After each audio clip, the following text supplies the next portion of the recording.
Good morning, students. I hope you all are fine and going through the chapter which we are discussing. See, children, we are discussing the chapter that is nutrition in plants.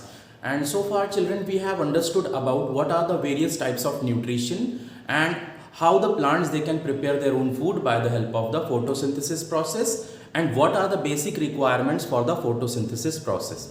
Children, we were also discussing that what are the various heterotrophic modes of nutrition in the plants. We have discussed that how the plants can be the parasites, and we have discussed that how the plants can be the insectivorous. That is how they depend upon the various insects for getting the nutrition or the nutrient, that is the nitrogen nutrient. Children, we are going to discuss now some other aspects of the plants, that is how they derive their nutrients. One of the type is saprophytic mode of nutrition in the plants. So today we are going to discuss saprophytic mode of nutrition. Saprophytic nutrition in plants. See, children, what is the meaning of saprophytic? Saprophytic nutrition means the type of nutrition in which the living organism is going to be depending upon the you can say dead and decaying organic matter. Dead and decaying organic matter can be the dead plant or the dead animal matter on which the plants or the saprophytic organisms are going to depend. So let us mention about it. That is what is saprophytic nutrition. It is a mode of nutrition. It is a mode of nutrition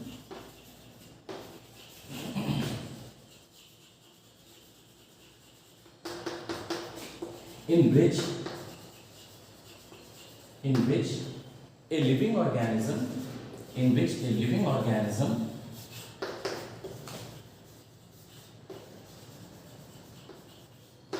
depends upon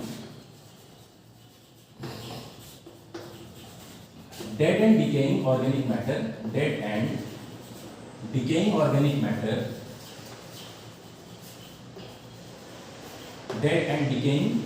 matter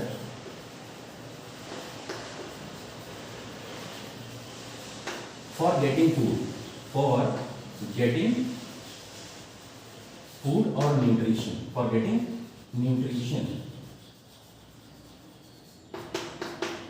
Okay, children. So there are such type of the plants are also there. There are such type of plants also present. Such type of plants which are present, we can call these plants as the saprophytic plants. Okay. So children, if we talk about the plants which are having the saprophytic mode of nutrition, such type of plants are called as the saprophytic plants. So there are some saprophytic plants, children, like saprophytic plants.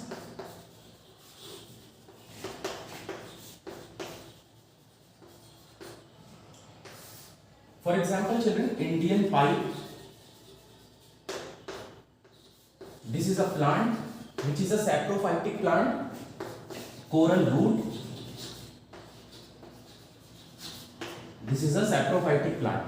Beside these plants, mostly the fungus or the fungi is a group of living organism which is saprophytic in nature. That means they derive their nutrition, they derive their food from the dead and decaying organic matter. Okay, side by side these plants, we have fungi also, and these fungi can be the, you can say, mushrooms and molds. Several type of molds and mushrooms, they are also like the saprophytic living organism, and they are called as fungus. These mushrooms and molds, they are the fungi, and they also derive their nutrients from the dead and decaying organic matter. Side by side, these are the plants which are like Indian pipe and coral root, and they also derive their nutrients or their nutrition they obtain from the dead and decaying organic matter, means those living organisms which have died, and upon these living organisms or their parts, these saprophytic plants or the fungus, they depend to derive, to obtain, to get their nutrition. I hope it is clear to you all, children. Now, children, next concept we are going to discuss is about the symbiosis. What is symbiosis? That let us talk about. Symbiosis.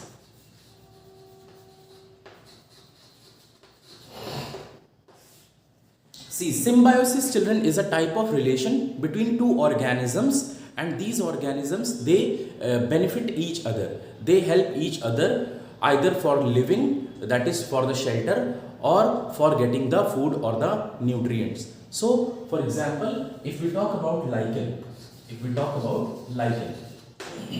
what is lichen? Lichen is a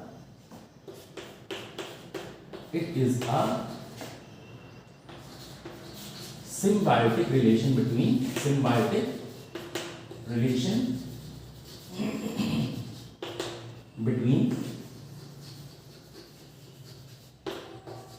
an algae and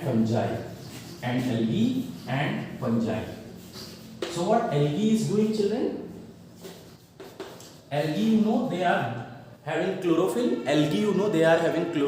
So they can do photosynthesis. So algae can do photosynthesis, and we can say can do photosynthesis, and if you talk about fungi, so fungi are saprophytic. But here in this relation, that is this lichen, algae, what they are going to do, they will provide the food to fungi. And what fungi is going to do? Fungi is going to provide shelter to the algae. And algae is going to provide food to the fungi in this lichen relationship. So this is a symbiosis type of, you can say, the nutrition. And here in the symbiotic relationship, both these living organisms, they are getting benefit from each other, and they are living properly, they are living sustainably. So I hope you have understood this concept also. There is one more symbiotic relation between the leguminous plant and the Rhizobium bacteria.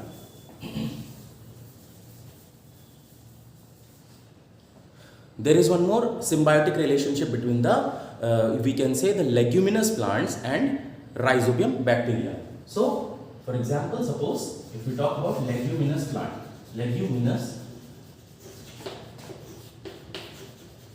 plants and Rhizobium bacteria.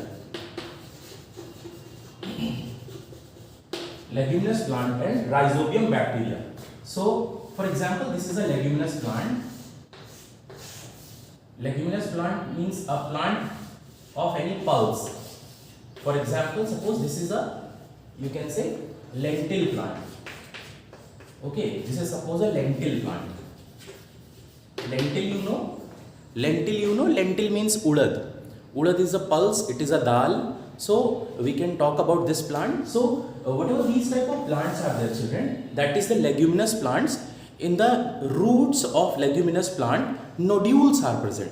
Very fine circular structures are present, which are known as nodules. So these are nodules present over here. Okay, these are nodules present over here. These are root nodules. And in these root nodules, who is living? Rhizobium bacteria is present in these root nodules. What is present in the root nodules? Rhizobium bacteria.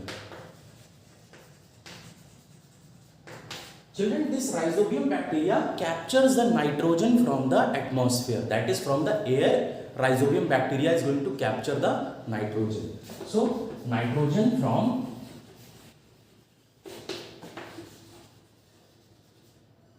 atmosphere, that means air. Nitrogen from atmosphere, it is captured by the Rhizobium bacteria.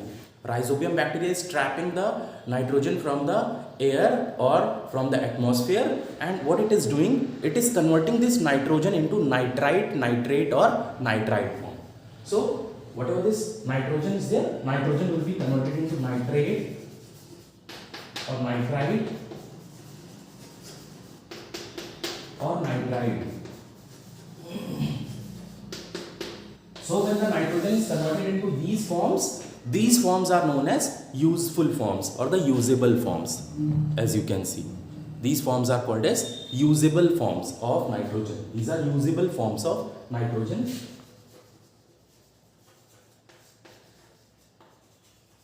Okay, and the soil is getting nitrogen in these forms. And what soil will be getting? When the soil will be getting the nitrogen in these forms, the plant can easily absorb it. The plant can easily absorb it, or the plant is getting the nitrogen in the useful form to its root nodules in these useful forms, and the plant is obtaining the nitrogen. See, the plant is getting nitrogen by the help of rhizobium, and what rhizobium is getting? Rhizobium is getting the shelter within this plant. Rhizobium is getting home within this plant root. So both these living organisms, that is the rhizobium plant as well as rhizobium bacteria as well as the leguminous plant, rhizobium bacteria and leguminous plant, both are getting benefit from each other. So what is happening? That whenever we talk about symbiotic relationship between the two organisms, one organism is going to provide some of the material to the other organism, and other organism is getting some kind of a benefit from the first organism. So both these organisms, when they get benefit from each other, what is happening? We say they are living in a sustainable relation, that is known as symbiotic relation. Okay, I hope it is clear to you all children. So children, take care. Thank you.